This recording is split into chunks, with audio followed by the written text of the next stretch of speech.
اعوذ باللہ من الشیطان الرجیم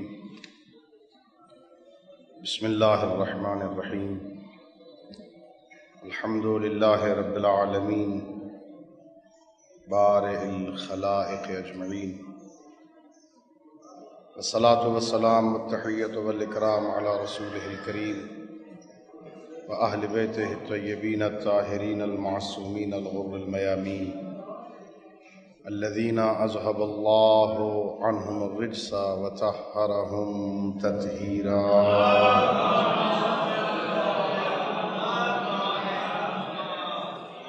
ورحمۃ اللہ علی احبابہم واصحابہم وشیعتہم وموالیہم ولعنۃ الدائمۃ الابدیۃ علی اعدائہم اجمعین۔ اما بعد فقد قال اللہ تعالی فی کتابہ المجید وفرقانہ الحمید وہو اصدق الصادقین وقولہ الحق۔ بسم اللہ الرحمن الرحیم۔ ان المسلمین والمسلمات والمؤمنین والمؤمنات والقانتین والقانتات والصادقین والصادقات والصابرین والصابرات والخاشعین والخاشعات والمتصدقین والمتصدقات والصائمین والصائمات والحافظین فروجہم والحافظات والذاکرین اللہ کثیرا والذاکرات اعد اللہ لہم مغفرۃ واجرا عظیما۔ صلوات پڑھیے باوجہ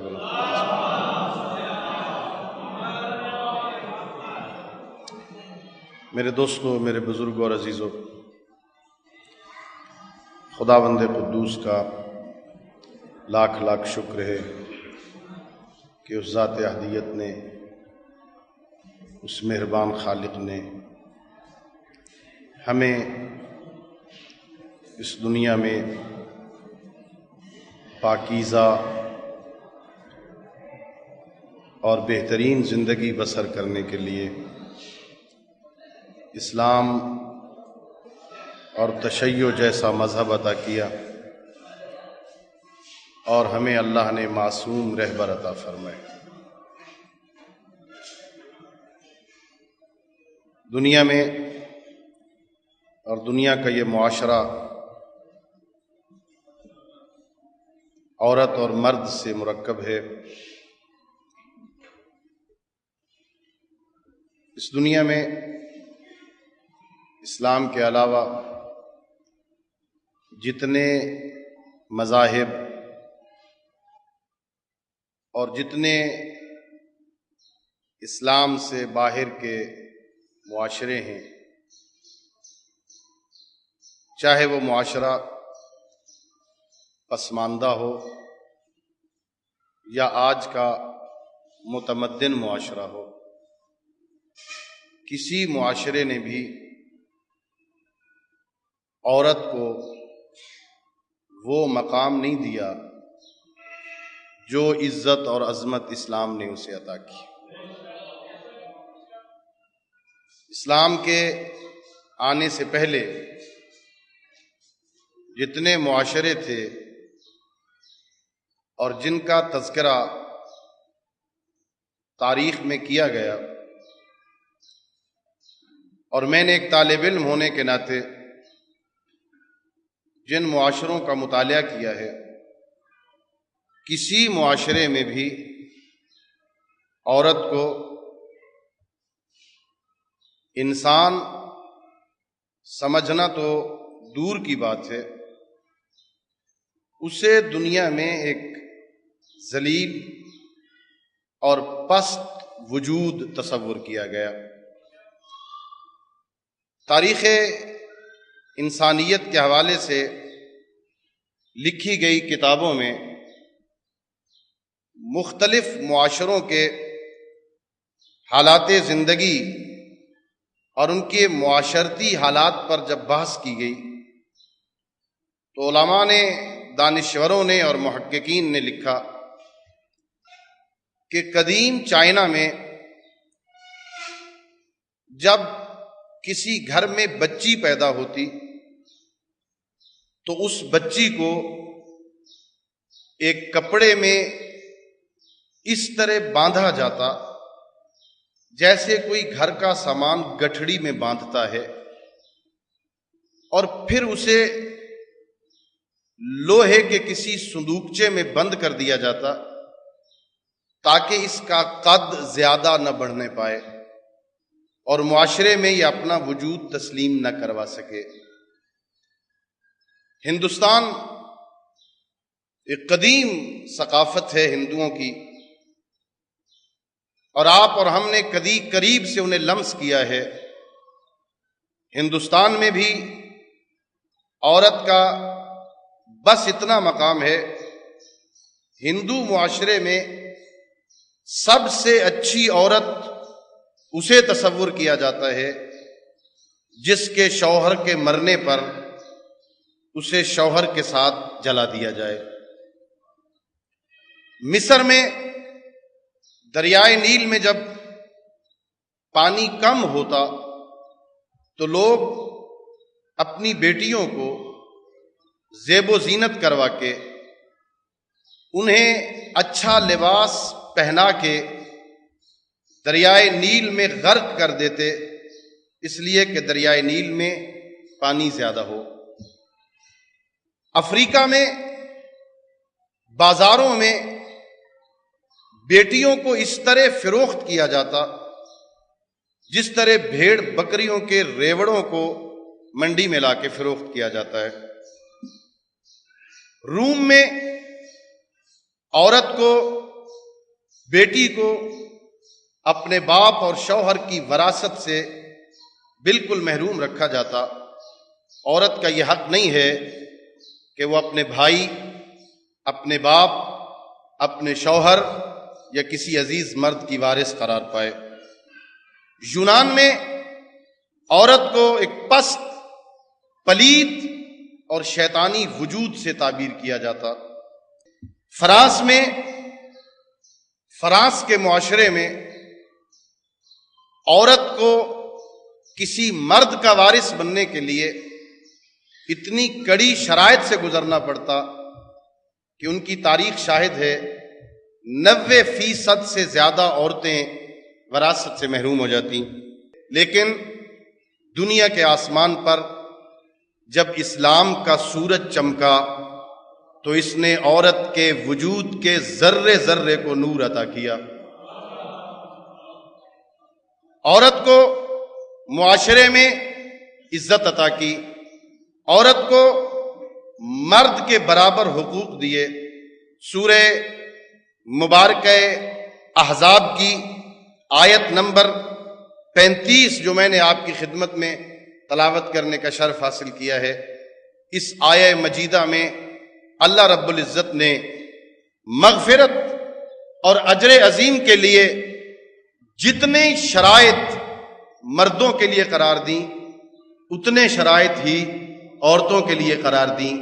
مغفرت صرف مردوں کا حق نہیں ہے، آخرت میں اجر پانا صرف مردوں کا حق نہیں ہے۔ اللہ رب العزت نے ارشاد فرمایا، ان المسلمین والمسلمات، اسلام لانے والے مرد اور اسلام لانے والی عورتیں، صاحبان ایمان مرد اور صاحبان ایمان عورتیں، اللہ رب العزت کی بارگاہ میں خشوع اور خضوع کرنے والے مرد اور خشوع اور خضوع کرنے والی عورتیں، اللہ رب العزت کے دیے ہوئے نظام کے مطابق سچ بولنے والے مرد اور سچ بولنے والی عورتیں، صبر کرنے والے مرد اور صبر کرنے والی عورتیں، خشوع اور خضوع کرنے والے مرد اور خشوع اور خضوع کرنے والی عورتیں، اللہ کی راہ میں خرچ کرنے والے، انفاق فی سبیل اللہ کرنے والے مرد اور فی سبیل اللہ انفاق کرنے والی عورتیں، روزہ دار مرد اور روزہ دار عورتیں، اپنی شرمگاہ کی حفاظت کرنے والے مرد اور عورتیں، کثرت سے اللہ کا ذکر کرنے والے مرد اور ذکر کرنے والی یہ عورتیں۔ جہاں مرد کا ذکر کیا ساتھ عورت کا ذکر کر کے اللہ نے فرمایا، اعد اللہ لہم مغفرۃ و اجر عظیما، ان لوگوں کے لیے چاہے وہ مرد ہوں چاہے وہ عورتیں ہوں، اللہ نے ان کے لیے مغفرت بھی تیار کی ہے اور اجر عظیم بھی رکھا ہے۔ اسلام آنے سے پہلے عرب کا معاشرہ کیا تھا، عرب کا ماحول کیا تھا؟ ارشاد پروردگار ہے، بسم اللہ الرحمن الرحیم، وَإِذَا بُشِّرَ أَحَدُهُمْ بِالْأُنْثَىٰ ظَلَّ وَجْهُهُ مُسْوَدًّا وَهُوَ كَظِيمٌ يَتَوَارَىٰ مِنَ الْقَوْمِ مِنْ سُوءِ مَا بُشِّرَ بِهِ أَيُمْسِكُهُ عَلَىٰ هُونٍ أَمْ يَدُسُّهُ فِي التُّرَابِ أَلَا سَاءَ مَا يَحْكُمُونَ۔ اللہ ارشاد فرماتا ہے اس معاشرے میں جب کسی شخص کو یہ بتایا جاتا کہ تیرے گھر میں بیٹی پیدا ہوئی ہے، تجھے اللہ نے بیٹی عطا کی ہے، تیری عورت نے بیٹی کو جنم دیا ہے، اس کی حالت یہ ہوتی کہ اس کا چہرہ سیاہ ہو جاتا، وہ اپنے سر کو جھکا لیتا اور اپنی قوم سے الگ اپنے گھر میں گھسا رہتا، شرم آتی باہر کیسے نکلوں، میرے گھر میں تو بیٹی پیدا ہوئی ہے، اور پھر اپنے آپ سے یہ باتیں کرتا کہ میں اس بیٹی کو ذلت سے بچنے کے لیے زمین میں زندہ دفن کر دوں یا اسے یوں ہی ذلت برداشت کرنے کے لیے میں زندہ رکھوں۔ اللہ فرماتا الا ساء ما یحکمون، کتنی بری باتیں ہیں جو یہ لوگ کرتے ہیں، کتنی بری باتوں کے فیصلے ہیں جو یہ لوگ کرتے ہیں۔ عرب کے اس معاشرے میں جہاں بیٹی پیدا ہونا، جس گھر میں بیٹی پیدا ہوتی، باپ کا سر شرم سے جھک جاتا، اپنی قوم کے معاشرے میں نہ جاتا، گلی میں نہ آتا، بازار میں نہ جاتا۔ اس معاشرے میں اللہ نے بیٹیوں کو عظمت عطا کرنے کے لیے رحمت للعالمین کو فاطمہ جیسی بیٹی عطا کی۔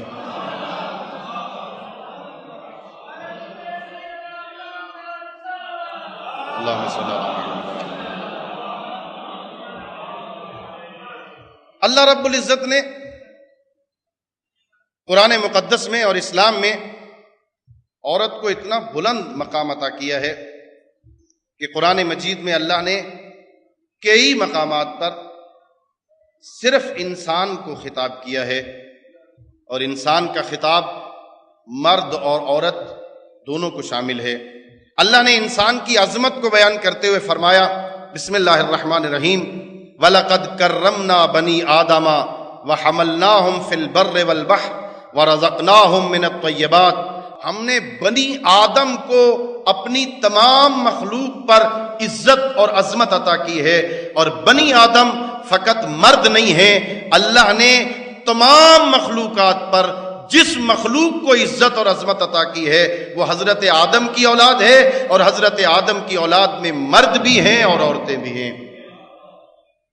اللہ رب العزت سورہ مبارکہ والتین میں ارشاد فرماتا ہے، بسم اللہ الرحمن الرحیم، والتین والزیتون وطور سینین وہذا البلد الامین لقد خلقنا الانسان فی احسن تقویم۔ انسان کی عظمت تخلیق کو بیان کرتے ہوئے کہ ہم نے انسان کو احسن تقویم میں خلق کیا ہے، بطور انسان ذکر کیا، اور انسان مرد اور عورتوں دونوں کو شامل ہے۔ اور اس عورت کو عظمت عطا کرنے کے لیے قرآن مقدس میں اللہ رب العزت نے انسان کے تہذیب نفس اور اس روح انسانی کی تربیت کے لیے اللہ نے جہاں مردوں کا تذکرہ کیا ہے اور مردوں کا ذکر بطور مثال کے دیا ہے، اور آپ چونکہ صاحبان فہم ہیں، جانتے ہیں تربیت کے لیے جو اصول بیان کیے جاتے ہیں، ان اصولوں میں سب سے زیادہ مؤثر اصول مثال ہوتا ہے۔ جب مثال دی جاتی ہے تو وہ مثال زیادہ انسان کے اخلاقیات پر اثر انداز ہوتا ہے۔ اللہ رب العزت نے بہت سارے احکام مثال کے ضمن میں قرآن مقدس میں ذکر کیے۔ اللہ نے انسان کے نفس کی تہذیب کے لیے، انسان کی روح کی تربیت کے لیے جہاں مردوں کا ذکر بطور مثال کے کیا ہے، وہاں اللہ رب العزت نے عورتوں کا ذکر بھی مثال کے طور پر کیا، اور دونوں قسم کی مثالیں اللہ رب العزت نے ارشاد فرمائی ہیں۔ سورہ مبارکہ تحریم میں ارشاد پروردگار ہے، بسم اللہ الرحمن الرحیم، ضرب اللہ مثلا للذین کفروا امرأة نوح وامرأة لوط کانتا تحت عبدین من عبادنا صالحین فخانتاہما۔ اللہ رب العزت نے کافروں کے لیے ان دو عورتوں کی مثال دی ہے جن میں ایک عورت حضرت نوح کی زوجہ ہے، ایک حضرت لوط کی زوجہ ہیں۔ دونوں نیک اور صالح بندوں کے پاس تھیں، لیکن انہوں نے خیانت کی ہے۔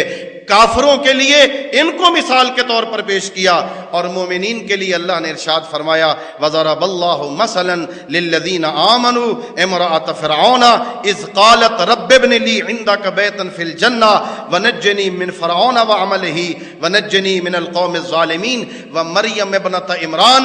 اللہ رب العزت نے دو مومن عورتوں کی مثالیں بھی دی ہیں مومنین مردوں کے لیے کہ ان کو دیکھو، ایک وہ ہے جو فرعون کے گھر میں رہ کر بھی جو لوگوں کے سامنے اپنی خدائی کا اعلان کرتا ہے، لوگوں سے اپنے سجدے کرواتا ہے، اس کے گھر میں بھی ایک خاتون ایسی ہے رہتی فرعون کے گھر میں ہے، سجدے مجھے کرتی ہے۔ اللہ اکبر، یا رسول اللہ، یا اللہ رب العزت نے صاحبان ایمان کے لیے مثال دی ہے فرعون کی زوجہ کی، اذ قالت، جب اس نے پروردگار کی بارگاہ میں عرض کیا رب ابن لی عندک بیتا فی الجنہ، پروردگار اپنے ہاں جنت میں میرے لیے گھر بنا، ونجنی من فرعون وعملہ، مجھے فرعون اور فرعون کے عمل سے نجات عطا فرما، ونجنی من القوم الظالمین، اور مجھے قوم ظالمین سے نجات دے۔ اور اللہ رب العزت نے قرآن مقدس میں حضرت مریم کو بطور مثال کے ذکر کیا، جس نے اللہ کی بندگی کی، اپنے نفس کی حفاظت کی۔ اللہ رب العزت دونوں کو مثال کے طور پر پیش کرتا ہے، اور تاریخ بشریت میں جن عظیم خواتین کا تذکرہ کیا گیا، چاہے وہ حضرت حوا ہوں، چاہے وہ حضرت مریم بنت عمران ہوں، چاہے وہ فرعون کی زوجہ ہو، چاہے خواہر حضرت موسیٰ ہو، جتنی عورتوں کا تذکرہ ہوا، اگر ان کے حالات زندگی کو پڑھا جائے، ان تمام عورتوں میں سے جو آنے والی خواتین کے لیے نمونہ عمل بن سکتی ہیں، ان سب میں سے ممتاز مقام ہے تو پیغمبر کی بیٹی جناب زہرا سلام اللہ علیہا۔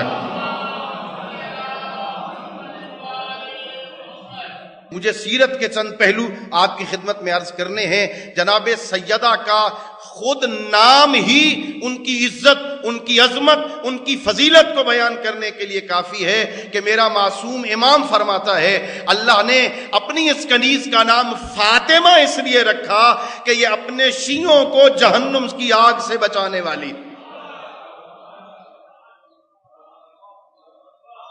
جناب سیدہ کی زندگی کے جس پہلو کو دیکھا جائے، ایک اجتماعی پہلو ہے، کچھ ان کے الگ انفرادی پہلو ہیں جن کو الگ الگ میں آپ کی خدمت میں بیان کروں گا، کچھ اجتماعی ہے جو آنے والے حالات میں قیامت تک کی عورتوں کے لیے نمونہ عمل ہے، اور یہ بھی جناب سیدہ کی عظمت کا ایک پہلو ہے۔ جناب سیدہ کی عظمت کے پہلوؤں میں سے ایک پہلو ہے کہ جناب سیدہ اللہ کی بندگی کر کے لطف لیا کرتی تھی،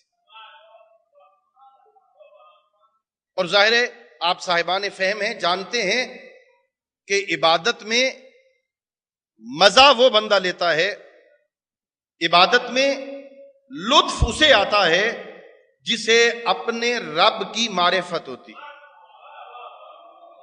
معرفت نہ ہو تو سر تو جھک سکتا ہے لیکن سجدے میں مزہ نہیں آ سکتا۔ سجدے میں مزہ وہ لیتا ہے جسے اپنے رب کی معرفت ہوتی ہے، اور پیغمبر اسلام کی اس بیٹی کی عبادت کا انداز یہ ہے، میں نہیں، معصوم امام حضرت امام حسن علیہ السلام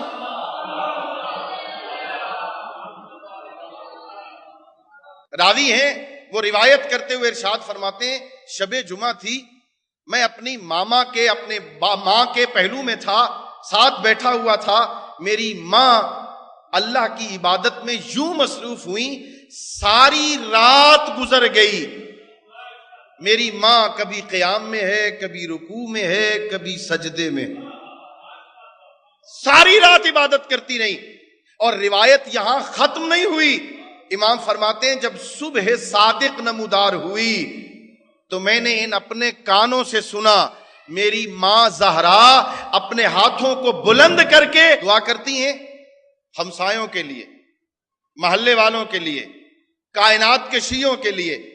امام حسن آگے بڑھ کے کہتے ہیں اماں اپنے لیے دعا نہیں کرتی، دوسروں کے لیے دعا کرتی ہیں۔ کہ بیٹا میں پہلے دوسروں کے حقوق تو ادا کر لوں، وہاں سے فارغ ہوں تو اپنی طرف متوجہ ہوں۔ عبادت کا یہ انداز، اور اس عبادت کے صدقے میں اللہ نے وہ اجر عطا کیا کہ اعزاز کے طور پر پیغمبر نے ایک تسبیح عطا کر دی۔ یہ تسبیح جو آپ پڑھتے ہیں نا نماز کے بعد، ذکر خدا کا ہے اور جناب سیدہ کے نام کی تسبیح ہے، تسبیح زہرا لیکن ہے ذکر خدا۔ اللہ اکبر 34 مرتبہ، الحمدللہ 33 مرتبہ، سبحان اللہ 33 مرتبہ پڑھتے ہیں، اور اس کا اجر کیا ہے؟ معصوم امام فرماتے ہیں جب مومن السلام علیکم ورحمت اللہ وبرکاتہ کہہ کے نماز سے فارغ ہوتا ہے، فوراً تسبیح جناب سیدہ پڑھ لے، اللہ ایک تسبیح کے مقابلے میں، ایک تسبیح کے بدلے میں 1000 رکعت مستحب نماز کا ثواب عطا کرتا ہے۔ جناب سیدہ یا جناب سیدہ اللہ کی عبادت گزار خاتون زہد کی اس عظیم منزل پر فائز ہے۔ یاد رکھنا میرے دوستو، میرے بزرگوں اور عزیزوں، زہد بھوک اور افلاس سے چہرے کے زرد ہو جانے کا نام زہد نہیں ہے، بلکہ خشیہ الہی سے بدن کا کانپنا زہد پہ دلالت کرتا ہے۔ خوف خدا سے نہیں، خشیہ الہی سے۔ خوف اور خشیہ میں فرق ہوتا ہے۔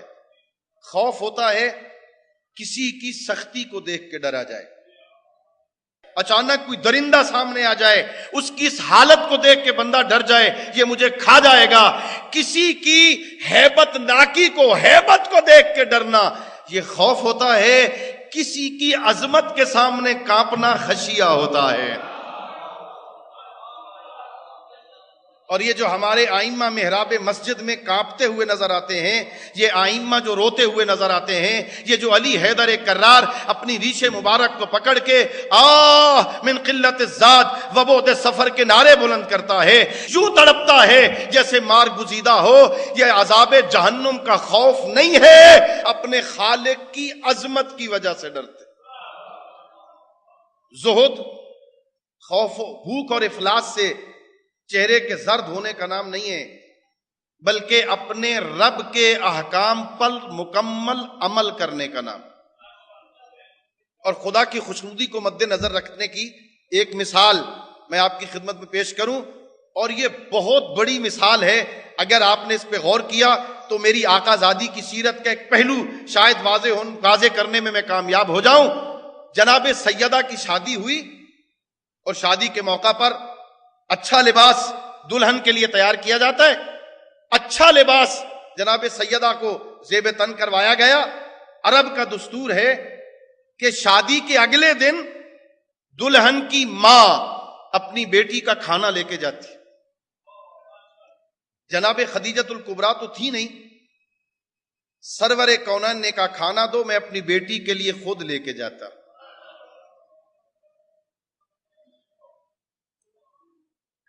پیغمبر گرامی اسلام مولا متقیان کے گھر میں آئے تو عجیب منظر دیکھا۔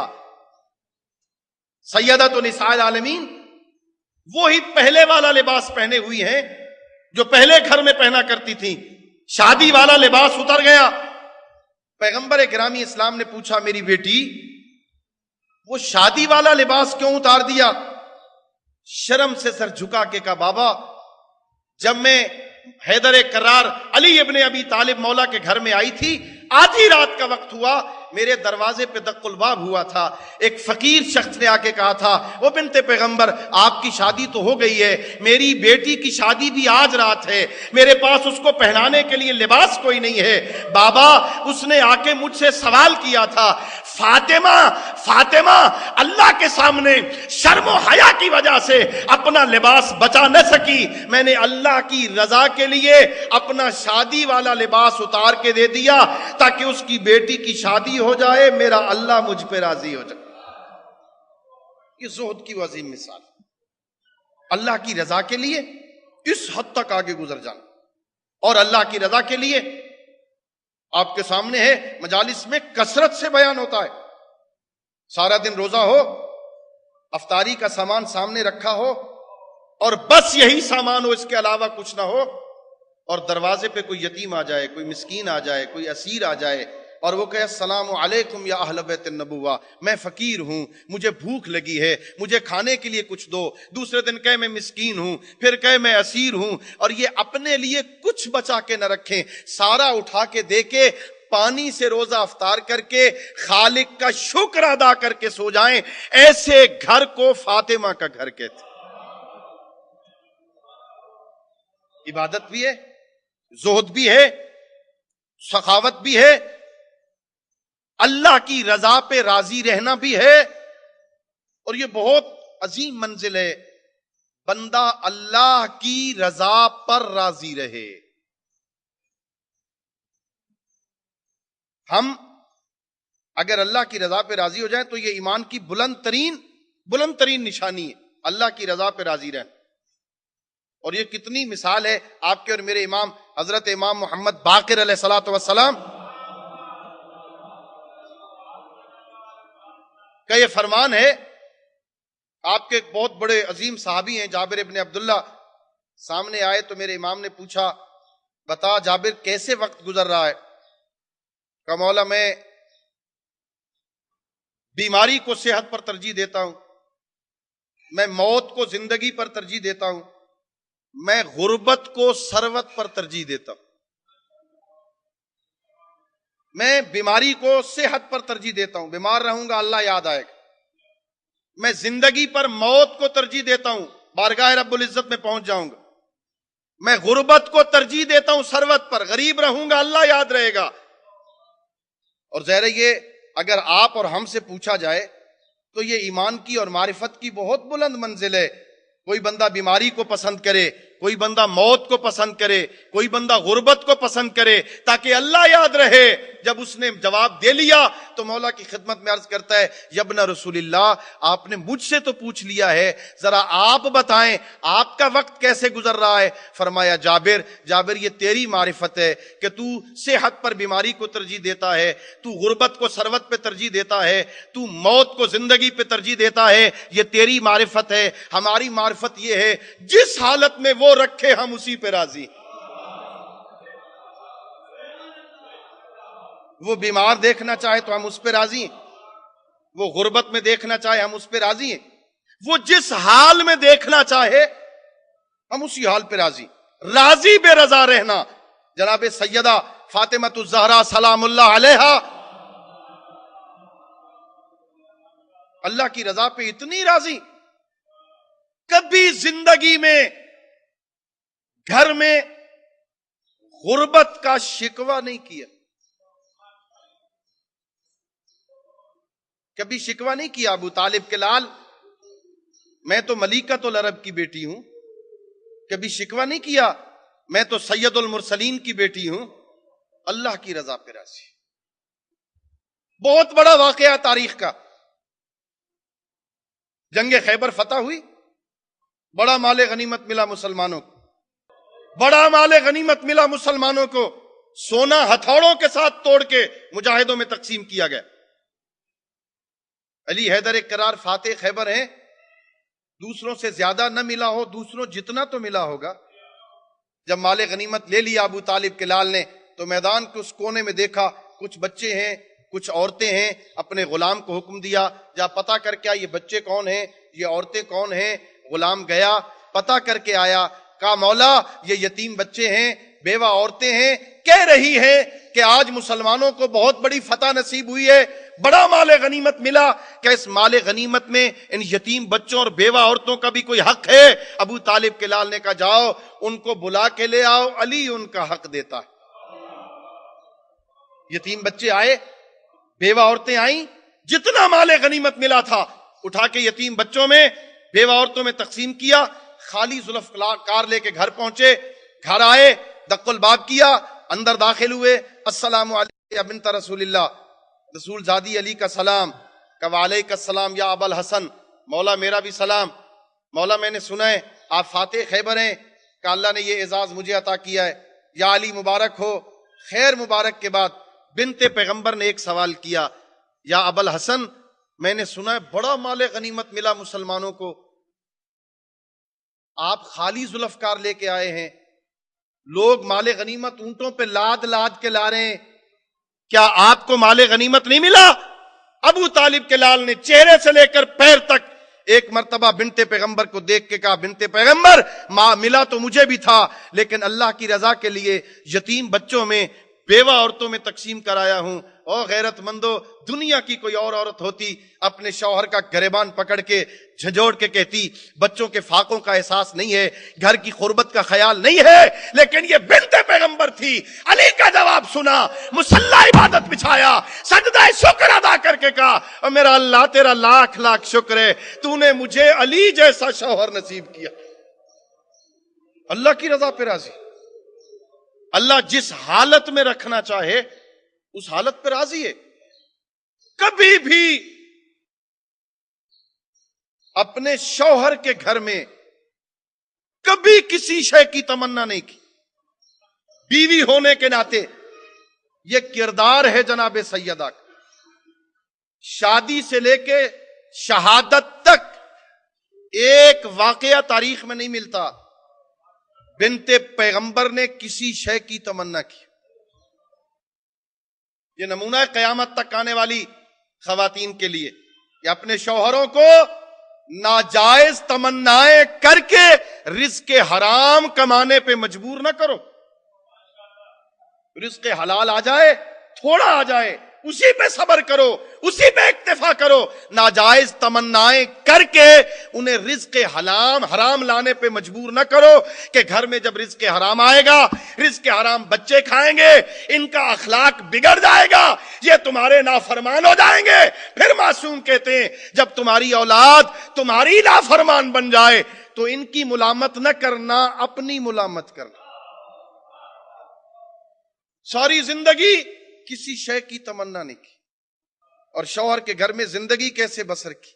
اگر آپ کی تاریخ پہ نظر ہو تو ذرا تصور کریں، پیغمبر گرامی اسلام کے بعد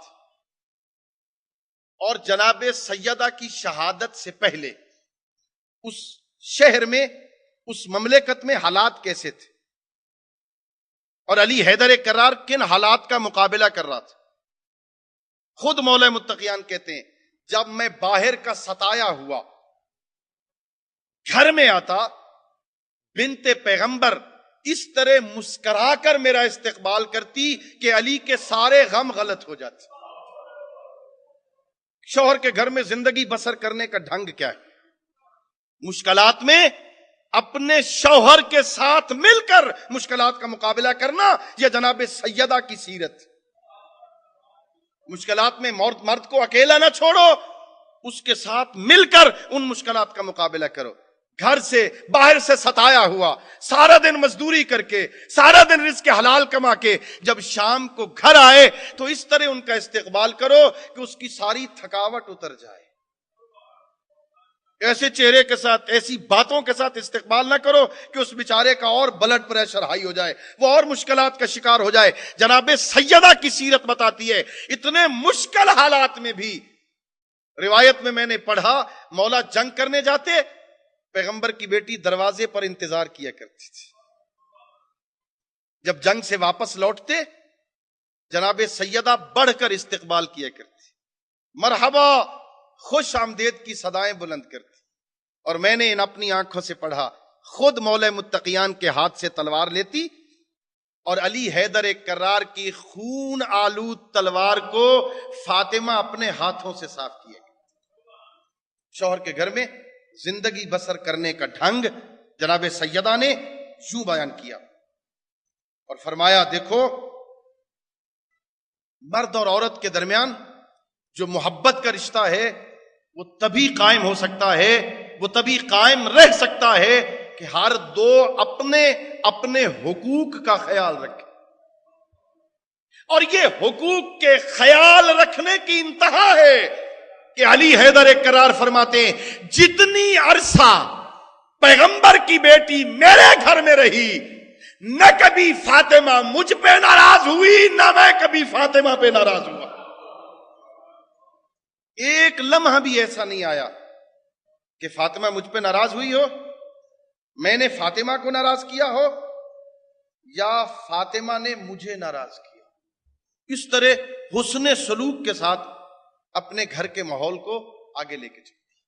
اور جناب سیدہ فاطمہ الزہرا سلام اللہ علیہا بیٹی ہونے کے ناطے بھی آپ کا یہ کردار ہے. یہ سنت پیغمبر عام بیٹی کے حوالے سے نہیں تھی، ورنہ علماء لکھتے ہیں اگر صرف بیٹی ہونے کے اعتبار سے یہ عظمت ہوتی تو سنت پیغمبر کے لحاظ سے ہر باپ کے لیے لازم ہوتا کہ وہ اپنی بیٹی کے ساتھ ایسا سلوک کرتے. نہیں، یہ صرف بیٹی ہونے کے اعتبار سے نہیں تھا، وہ جناب سیدہ کی عظمتیں تھیں جو پیغمبر کے سامنے تھیں. اس انداز میں بیٹی ہو کے اپنے بابا کے گھر میں رہتی ہیں کہ جب کبھی بھی اپنے بابا کے سامنے آتی پیغمبر سے اپنی مسند چھوٹ جاتی. صرف مسند ہی نہ چھوڑتے بلکہ چند قدم آگے بڑھتے. وقبل یدیہا، فاطمہ کے ہاتھوں کو پکڑ کے بوسہ دیتے. وَأَجْلَسَهَا فِي مَجْلِسِهِ، پیغمبر فاطمہ کو اپنی مسند پر بٹھاتے. پیغمبر اسلام نے اپنی بیٹی کا تعارف کروایا. اور لوگوں، جو میری فاطمہ بیٹی کو جانتا ہے وہ جانتا ہے، اور وَمَن لَمْ يَعْرِفْهَا، جو نہیں جانتا وہ پہچان لے میری اس فاطمہ کو. فَهِيَ بَضْعَةٌ مِّنِّي هِيَ قَلْبِي وَرُوحِي الَّتِي بَيْنَ جَنبَيَّ.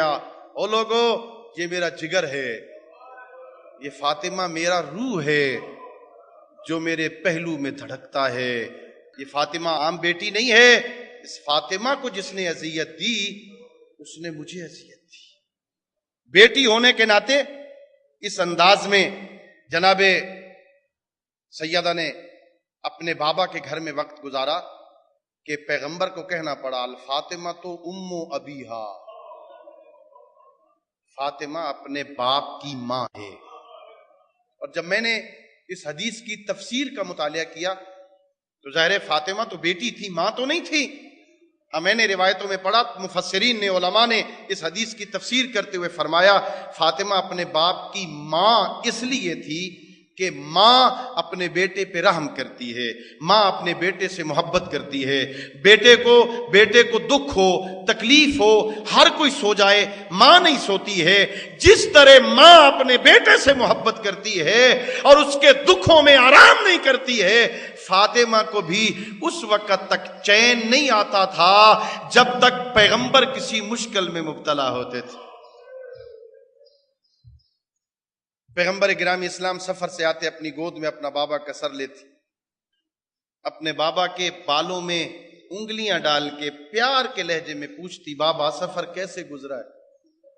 ایسے جیسے مائیں اپنے بچوں سے پیار کرتی ہیں. الفاطمہ تو ام ابیہا، بیٹی ہو کے بھی اپنے باپ کے گھر میں ایسا کردار ادا کیا کہ پیغمبر نے اسے ان عظمتوں سے نوازا. اور ماں ہونے کے اعتبار سے تربیت اولاد کے حوالے سے جناب سیدہ سلام اللہ علیہا کا یہ پہلو ہمارے سامنے ہے. اولاد کی تربیت کرو. اور کتنا اہم پہلو ہے. میں چونکہ طالب علم ہوں نا، واقعات سے سبق لینے کی، حاصل کرنے کی کوشش کیا کرتا ہوں. اور یہ روایت آپ نے اکثر سنی ہے کہ امام حسن علیہ الصلوۃ والسلام مسجد سے آتے اپنی ماں کے سامنے ساری وحی کا سبق سناتے. مولا متقیان کو جناب سیدہ بتاتی آج مسجد میں یہ آیتیں پڑھی گئی، آج میرے بابا نے یہ حدیث پڑھی ہے، آج میرے بابا نے اس حکم شریعت کو بیان کیا ہے. مولا متقیان پوچھتے اے فاطمہ بنت پیغمبر، آپ تو مسجد میں گئی نہیں، آپ کو کس نے بتایا ہے؟ جناب سیدہ بیان کیا کرتی میرا بیٹا حسن آ کے میرے سامنے وحی کی ترجمانی کرتا. مولا متقیان نے فرمایا ٹھیک ہے، کل پھر ہم اپنے کانوں سے سنیں گے کہ ہمارا بیٹا وحی کی ترجمانی کیسے کرتا ہے۔ مولا متقیان دوسرے دن ذرا جلدی جلدی تیز قدم اٹھا کے گھر آئے، ایک پردے کے پیچھے چھپ گئے۔ امام حسن دوڑتے ہوئے آئے سیدھے اپنی ماں کی گود میں گئے، گود میں بیٹھے، اپنی باہوں کو اپنی ماں کی گردن میں ڈال کے وحی کی ترجمانی شروع کی۔ ایک مرتبہ زبان میں لکنت پیدا ہوئی، امام حسن نے اپنے اطراف میں نظر دوڑائی، کہا یا اماں قد تلجلج لسانی لعلی سیدی یرانی، میری زبان میں لکنت ہو رہی ہے، اماں کہیں بابا تو نہیں دیکھ رہے؟ مولا متقیان پردے کے پیچھے سے نکلے، اپنے بیٹے کو اپنی گود میں بٹھایا، بوسہ دیا، مرحبا میرے بیٹے، شاباش میرے بیٹے، ایسے ہی وحی کی ترجمانی کرتے ہیں۔ ہاں یہ واقعہ بس یہاں پہ ختم ہوتا ہے، لیکن میں اس سے سبق یہ لیا کرتا ہوں، جناب سیدہ قیامت تک آنے والی ہر ماں کو سبق پڑھا رہی ہیں، جب تمہارا بیٹا کسی محفل سے واپس آئے، اسے اپنی گود میں بٹھا کر اس سے پوچھو آج کیا سیکھ کے آیا، آج کس محفل سے آیا ہے، کس مجلس سے آیا ہے، کون سا نیا شریعت کا سبق سیکھ کے آیا ہے، کون سی آیت سیکھ کے آیا، کون سی حدیث سیکھ کے آیا، کون سا حکم شریعت یاد کر کے آیا۔ اگر اچھی بات سیکھ کے آیا ہے اسے شاباش بھی دو، اسے مرحبا بھی کہو، اسے پیار بھی کرو، اور اگر خدا نخواستہ کسی غلط محفل سے آیا ہے وہیں پر گود سے نکالو، اسے بھی متوجہ کرو، بیٹا غلط جگہ پہ گئے ہو۔ علی کا غلام ایسی محفلوں میں نہیں جاتا، علی کے غلام کو زیبا نہیں ہے ایسی محفل میں جائے جہاں شریعت کا مذاق اڑایا جا رہا، جہاں توہین کی جا رہی ہو شریعت کی۔ ہاں ایسی محفل میں جاؤ جہاں قرآن ہو، جہاں حدیث ہو، جہاں سیرت معصومین ہو۔ اور دوسرا پہلو جناب سیدہ کا سیرت کے اعتبار سے یہ ہے، اپنی اولاد کو ان کے زمانے کے لیے تیار کرو۔ نہج البلاغہ میں ایک مقام پر میرے اور آپ کے پیشوا مولا علی علیہ الصلوۃ والسلام فرماتے ہیں، یہ اولاد تمہارے زمانے کے لیے پیدا نہیں ہوئی، انہیں اپنے زمانے پہ قیاس نہ کیا کرو۔ ہم ایسے کرتے تھے یہ کیوں نہیں کرتے، ہم تو یہ کرتے تھے یہ کیوں نہیں کرتے۔ تم 50 سال پہلے پیدا ہوئے، تم آج کے زمانے کے لیے پیدا ہوئے ہو، یہ آج سے 50 سال بعد کے لیے پیدا ہوئے ہیں، ان کو اس وقت کے لیے تیار کرو۔ اگر اس وقت کے لیے تم نے تیار کر لیا تو اس دور میں اٹھنے والی ہر اسلام کے خلاف سازش کا یہ مقابلہ کر سکیں گے، اور اگر آپ نے تیار نہ کیا تو یہ کسی پھسلن پہ پھسل جائیں گے، یہ کسی مشکل میں مبتلا ہو کے دین کے راستے کو چھوڑ دیں گے۔ اور اگر میری بات پہ تمہیں یقین نہ آئے تو میں تمہیں سمجھاتا ہوں، بھائی تمام صاحبان فہم ہو، مجھے بتاؤ، اگر ماں کی گود سے زینب تیار ہو کے نہ آئی ہوتی تو شام غریبہ کو مر نہ گئی ہوتی؟ خدا کی قسم اگر تیار ہو کے نہ آئی ہوتی تو شام غریبہ کو مر گئی ہوتی۔ جس بہن کے 8 بھائی مارے جائیں، جس کا عباس جیسا بھائی مارا گیا ہو، جس کا اکبر جیسا بھتیجا مارا گیا ہو، جس کے اونو محمد مارے گئے ہوں، کیا وہ بھی زندہ رہنے کے قابل ہوتی ہے؟ جس کی چادر لٹ گئی ہو، جس کے خیمے جل گئے ہوں، جس کے زین العابدین کے بدن کے تلے سے چمڑے کا بستر کھینچ لیا گیا ہو، جس کے ہاتھوں میں رسیاں ڈال دی گئی ہوں، وہ زندہ رہنے کے قابل نہیں ہوتی۔ یہ جو زندہ رہ گئی تھی یہ ماں کی گود سے سیکھ کے آئی تھی، میں نے کیا کرنا ہے، میں نے کہاں جانا ہے۔ ہاں یہ جناب سیدہ کی سیرت کا پہلو ہے۔ ہاں اپنی اولاد کو اس کے زمانے کے لیے تیار کرو تاکہ اس دور میں مقابلہ کر سکے۔ اور دوستو بس آخری بات، عبادت مکمل ہو جائے اور بس ایک جملہ سنو اور مجھے اجازت دو۔ اللہ تمہارے آنسوں کو بھی قبول کرے، اللہ تمہاری عبادت کو بھی قبول کرے۔ بھئی محلوں میں رہتے ہو، شہروں میں رہتے ہو، تمہارے گھروں میں بھی بیٹیاں ہوں گی، خدا کے لیے بتاؤ کوئی ایک بیٹی جس کی عمر 18 سال ہو اور سر کے بال سفید ہو گئے ہو،